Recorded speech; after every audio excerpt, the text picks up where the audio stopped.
This channel does not promote any violent, harmful, or illegal activities. All content provided by this channel is meant for an educational purpose only. All in one YouTube চ্যানেলে তোমাদের সকলকে স্বাগত। তো বন্ধুরা, এই মুহূর্তে সবথেকে বড় একটি প্যাথেটিক বা মানে খবর হলো, সেটা হচ্ছে কি এয়ার ইন্ডিয়ার এয়ার ক্র্যাশ, বিমান দুর্ঘটনা। সেই বিমান দুর্ঘটনাটা কোথায় হয়েছে? সেটা হচ্ছে বিমান আহমেদাবাদ অর্থাৎ গুজরাটে একটি ভয়াবহ বিমান দুর্ঘটনা। এই দুর্ঘটনায় মানে এটা আশঙ্কা করা যাচ্ছে 242 জন বিমানের যাত্রী ছিল এবং এই 242 জনই হয়তো সম্ভবত মারা গেছে, কারণ এত ভয়াবহ বিমান দুর্ঘটনা মনে হয় এর আগে কখনো ঘটেনি। যাই হোক, তো বিমানটি যখন আহমেদাবাদের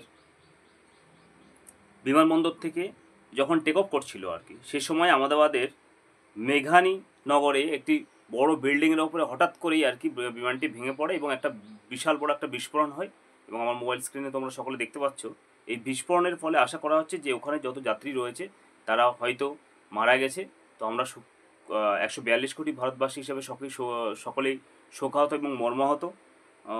তো বিমানটিও পুরো একদম ক্র্যাশ হয়ে যায়, ছিন্ন বিচ্ছিন্ন হয়ে যায়, কিচ্ছু নেই বিমানটার। তোমরা দেখতে পাচ্ছ এই যে মোবাইল স্ক্রিনে একটা ভয়াবহ বিমান দুর্ঘটনা। এই বিমান দুর্ঘটনা মানে এই বছর কেন, মানে বিগত 10-20 বছরের মধ্যে হয়েছে বলে জানা নেই আমাদের।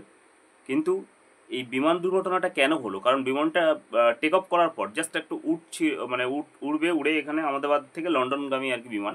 তো সেই ক্ষেত্রে সেই সময় কিছু দূর উড়েই মানে যে গ্রাউন্ড রয়েছে সেখান থেকে কিছু দূর উড়ে বড় যে বিল্ডিং রয়েছে তার উপর মানে বিমানটা আর কি ভেঙে পড়ে এবং একটা বিশাল বড় একটা বিস্ফোরণ হয়। সেই বিস্ফোরণের ফলে আর কি যত যাত্রী আছে সবই প্রাণ হারায়। এটা খুবই একটা দুঃখের ব্যাপার। তো নেক্সট হচ্ছে কী কারণে, কোনো টেকনিক্যাল প্রবলেমের জন্য বা এর পিছনে কোনো নাশকতার কোনো ছক রয়েছে কি না সেটা গভর্নমেন্ট তদন্ত করে দেখছে। কিন্তু আমাদের দেশে তো জানো, কোনো কিছু একটা দুর্ঘটনা হলে সেই জায়গায় সকলে একত্রিত হয়ে সমবেত হয়ে যে কাজ করবে বা জিনিসটাকে যে সামাল দেবে সেটা না দিয়ে একে অপরের উপরে প্রতি একটা কাদা ছড়াছড়ি সেটা করে থাকে। অনেকে নানান রকম কমেন্টস করছে। তো আশা করি তাদেরকে বলবো আপনাদের মধ্যে সুবুদ্ধির আগমন হোক, কারণ এই ধরনের কমেন্টস করা এই সময় ঠিক না। এটা একটা দেশের বিপদের সময়, কারণ এই যাত্রীবাহী বিমানে আপনার যে কোনো মানুষের অর্থাৎ যে কোনো পরিবারের সাধারণত মানুষ থাকতে পারে। তো সেক্ষেত্রে এই ধরনের কমেন্টস করাটা কখনো ঠিক নয়, কারণ কোনো গভর্নমেন্ট কোনো চাইবে না যে তার দেশের নাগরিকের ক্ষতি হোক অথবা তার যে দেশের সম্পদ সেই ক্ষতিটা হোক।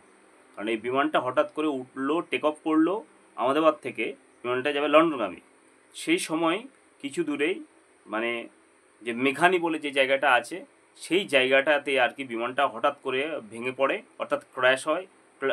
এবং সেই জায়গাটা একটা বিল্ডিং ছিল, বড় বিল্ডিংয়ের উপরে আর কি হঠাৎ করে ভেঙে পড়লো। তো এই ভেঙে পড়ার কারণটা কি? কোনো কি টেকনিক্যাল প্রবলেম? কিন্তু একটা জিনিস, যখন ওই বিমানের যে কোনো রেড অ্যালার্ট থাকে আর কি, কিছু দূর ওড়ার পর কিন্তু এটা সিগন্যাল দিয়েছিল যে একটা বিপদ সংকেতের আর কি। তো সেই বিপদ সংকেতের সিগন্যাল দেওয়ার সঙ্গে সঙ্গে অর্থাৎ যে মানে স্টেশনস রয়েছে আর কি, যারা কন্ট্রোল করে বিমানটাকে, এবং সেই জায়গায় মানে যে তাকে যে একটা প্রিকশন বা কোনো একটা সাপোর্ট দেবে তার আগেই কিন্তু বিমানটা ভেঙে পড়ে। তো এবার সেক্ষেত্রে পাইলট থেকে শুরু করে সবাই সম্ভবত আর আমাদের মধ্যে নেই। তো তদন্ত কী করে হবে বা তদন্ত হওয়ার বিমানের মধ্যে কোনো মানে অসঙ্গতি কোনো কিছু ছিল কি না, টেকনিক্যাল প্রবলেম তো রয়েছে, কিন্তু টেকনিক্যাল প্রবলেমের সঙ্গে যখন টেক অফ হচ্ছিল তখন তার আগে কেন জানতে পারলো না বা কিছু বিষয় বৃত্তান্ত, সেটা টোটাল পুরো ইনকোয়ারির পর সমস্ত কিছু বেরোবে। আর এর ভিতরে একটা নাশকতার হয়তো কোনো কিছু থাকতে পারে, সেটাও ইনকোয়ারি করে তদন্ত করে বের করা হবে। কারণ এইভাবে টেক অফ হওয়ার পর হঠাৎ করে বিমানটা ভেঙে পড়লো এবং তার মধ্যে প্রায় 242খানা যাত্রী ছিল, সকলেই প্রায় এখন মানে যেভাবে এক্সপ্লোশন হয়েছে, বিস্ফোরণ হয়েছে, তো সেক্ষেত্রে যাত্রীরা মনে হচ্ছে আর কেউই আমাদের মধ্যে নেই। খুবই দুঃখের এবং একটা প্যাথেটিক ঘটনা। এবং এই ক্ষেত্রে আমাদের সকল দেশবাসীকে একত্রিত হয়ে সমত হয়ে তাদের যারা মানে মারা গেছে তাদের প্রতি সকলের আমাদের শ্রদ্ধা এবং সমবেদনা জানানো উচিত।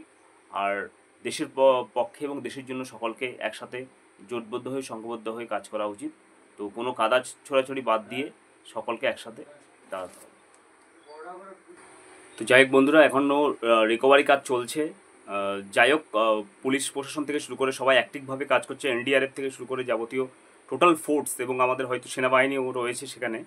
তো তারা আপ্রাণ চেষ্টা করছে যদি কেউ এখনও পর্যন্ত মানে তারা যারা রয়েছে যাত্রীরা তাদের সন্ধানের জন্য তাদেরকে সঙ্গে সঙ্গে দ্রুত যাতে হসপিটালে পৌঁছানো যায় বা আরও অন্যান্য ইনকোয়ারি থেকে শুরু করে সব কিছু চলছে। তো দেখা যাক কী হয়। আজকে ভিডিওটা একটুখানি ভালো লাগলে লাইক এবং সাবস্ক্রাইব করুন। ধন্যবাদ।